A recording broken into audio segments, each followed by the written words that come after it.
Assalamualaikum Ustaz. Waalaikumsalam warahmatullahi wabarakatuh. Semoga Ustaz, keluarga dan tim Adi Hidayat Official selalu dalam perlindungan Allah Subhanahu wa taala. Demikian kami berdoa bagi Anda, semoga Anda dan sekeluarga senantiasa dilindungi, dibimbing dengan baik oleh Allah Subhanahu wa taala dan diberikan lebih baik dibandingkan dengan apa yang kami dapatkan insyaallah. Sebelumnya saya minta maaf Ustaz. Baik, saya maafkan karena ini sangat penting dan saya sangat membutuhkan jawabannya. Baik. Mohon izin Ustaz untuk bertanya, apa hukumnya seorang laki-laki menikahi dua orang perempuan bersaudara? Laki-laki ini awalnya menikahi kakaknya dan selanjutnya si laki-laki ini menikahi adiknya juga. Sedangkan si laki-laki ini statusnya masih sah menjadi suami si kakaknya tadi. Baik, jadi ada adik kakak yang perempuan dinikahi oleh yang laki-laki ini, ya. Jadi dia menikahi kakaknya dulu, kemudian dia menikahi adiknya. Saya bacakan dulu sampai dengan tuntas. Satu, gimana hukum pernikahan tersebut? Dua, dan ketika si kakak perempuan tadi sudah punya anak, apakah status anak ini seperti anak di luar nikah atau bagaimana? Baik, jika anaknya perempuan dan anak ini mau menikah, yang berhak menjadi wali nikahnya bapaknya atau siapa? Baik, jadi saya petakan berdasarkan pertanyaan ini. Maka yang pertama adalah bagaimana hukumnya menikahi dua bersaudara kandung sekaligus, ya. Kakak dengan adiknya langsung dinikahi. Dan yang kedua, jika si kakaknya kemudian memiliki anak, ya, mengandung, melahirkan, punya anak, status anaknya bagaimana? Kita jawab bagian yang pertama dulu. Ini kita bisa cek di Quran surah keempat An-Nisa di ayat ke-23. Ya, saya ulangi, Quran surah keempat An-Nisa di ayat ke-23. Di situ jelas tercantum yang terkait dengan aspek pernikahan, siapa saja yang dilarang untuk dinikahi. Jadi di luar yang dilarang ini maka boleh untuk dinikahi. Nah, ini yang menarik dari Al-Quran, metodologinya Allah Subhanahu wa taala, ya, ketika ingin menghalalkan sesuatu terkadang langsung disebutkan kalimat halal atau menunjukkan yang haram untuk memberikan kesan bahwa selain yang haram ini itu boleh. Nah, maka di ayat ini, ayat ke-23 di surah yang keempat, surah An-Nisa, Allah memberikan gambaran-gambaran tentang, ya, pasangan-pasangan yang tidak dibolehkan dinikahi. Artinya di luar ini boleh kemudian dinikahi. Kita bacakan misalnya, Allah berfirman, "Hurrimat 'alaikum ummahatukum wa banatukum wa akhawatukum wa ammatukum wa khalatukum," sampai ke ujung ayatnya. Ya, dari pertanyaan Anda, wa an tajma'u bainal ukhtaini illa ma qad salaf. Perhatikan baik-baik teman-teman sekalian. Redaksinya tegas mengatakan hurrimat 'alaikum, diharamkan bagi kalian. Baik, hurrimat 'alaikum, diharamkan bagi kalian. Quran surah yang keempat di ayat yang ke-23. Paling kanan, ya, di pojok mau sampai ke akhir itu, ya. Quran surah keempat An-Nisa, saya tuliskan seperti ini, ayat 23. Redaksinya itu langsung tegas, tidak ambigu, diksinya langsung menunjuk pada kalimat yang sempurna sehingga tidak ada multitafsir di sini. Ya, Allah langsung menyampaikan hurrimat. Ya.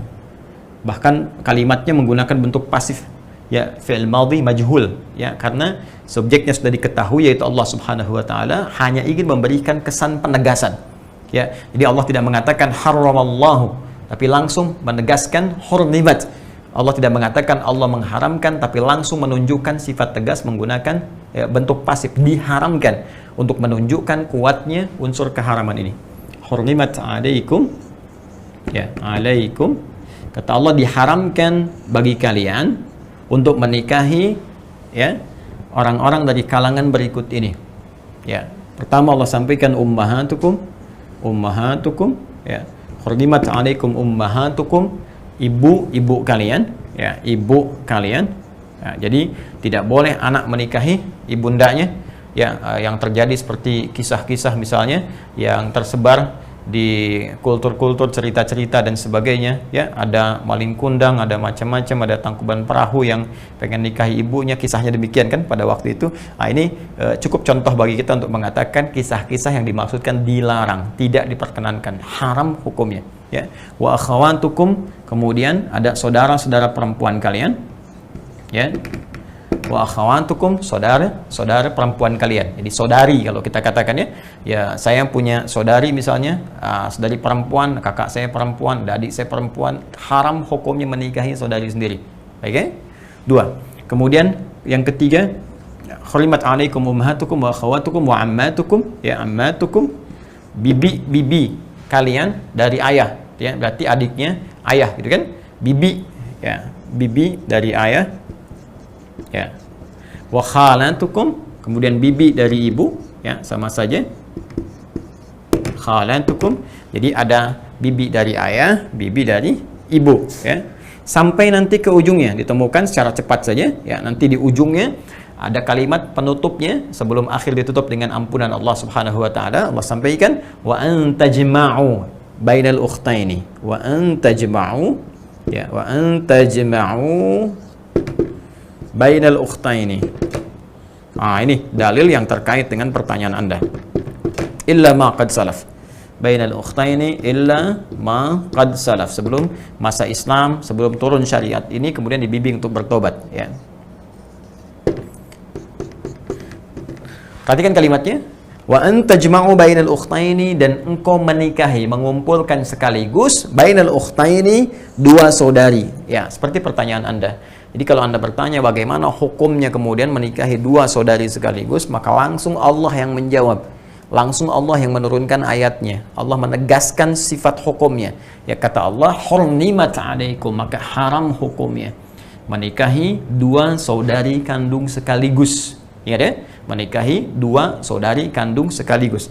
Pertanyaan-pertanyaan yang disampaikan dari jawaban-jawaban yang ditampilkan oleh Al-Quran dulu pernah terjadi. Ada orang nikahi bibinya, nikahi ibunya, nikahi saudarinya dan sebagainya. Ya, maka Quran memberikan penjelasan dulu pernah terjadi. Illa ma qad salaf, dulu sebelum ada bimbingan. Ya, sebelum ada risalah datang, ada terjadi kekacauan-kekacauan. Ya, karena itu ada kacaunya nasab. Ya, nasab menjadi semakin tidak jelas. Kemudian dari kacaunya pembagian warisan, berpengaruh kepada genetika juga, gitu kan? Dan sebagainya. Karena itu, karena dampak keburukannya, mafsadatnya ini semakin banyak dan berpotensi melahirkan kekacauan dalam kehidupan, maka datanglah kemudian Islam memberikan solusi. Haram hukumnya. Di luar ini silahkan dinikahi, tapi yang ini tidak diperkenankan.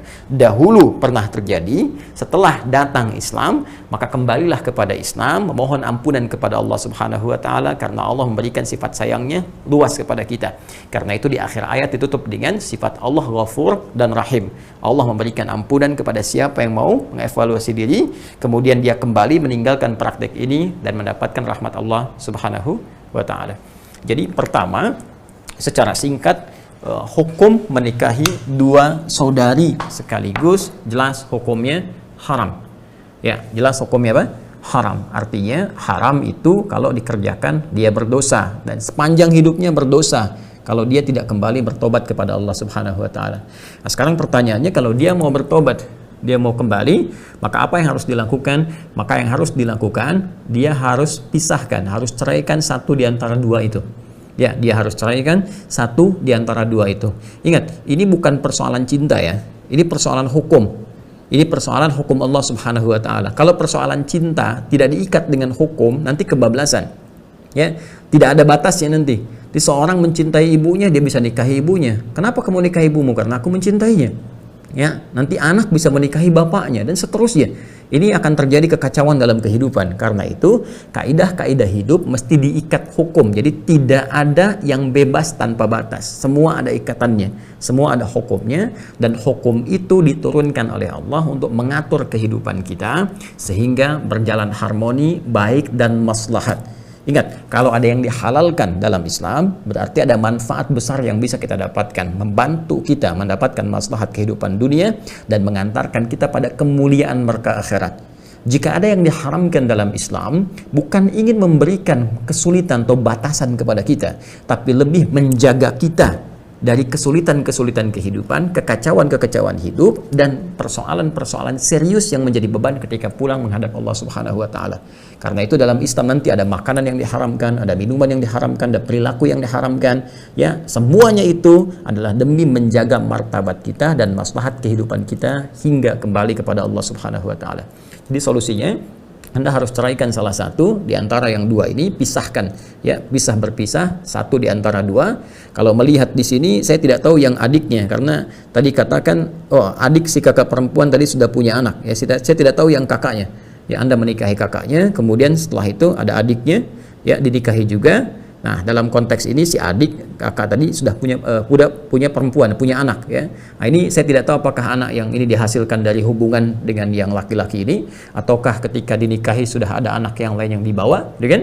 Nah, ini statusnya penting untuk dijelaskan pada pertanyaan yang kedua. Jadi, yang pertama, haram hukumnya mesti dipisahkan, Anda pilih ya apakah kakaknya atau adiknya.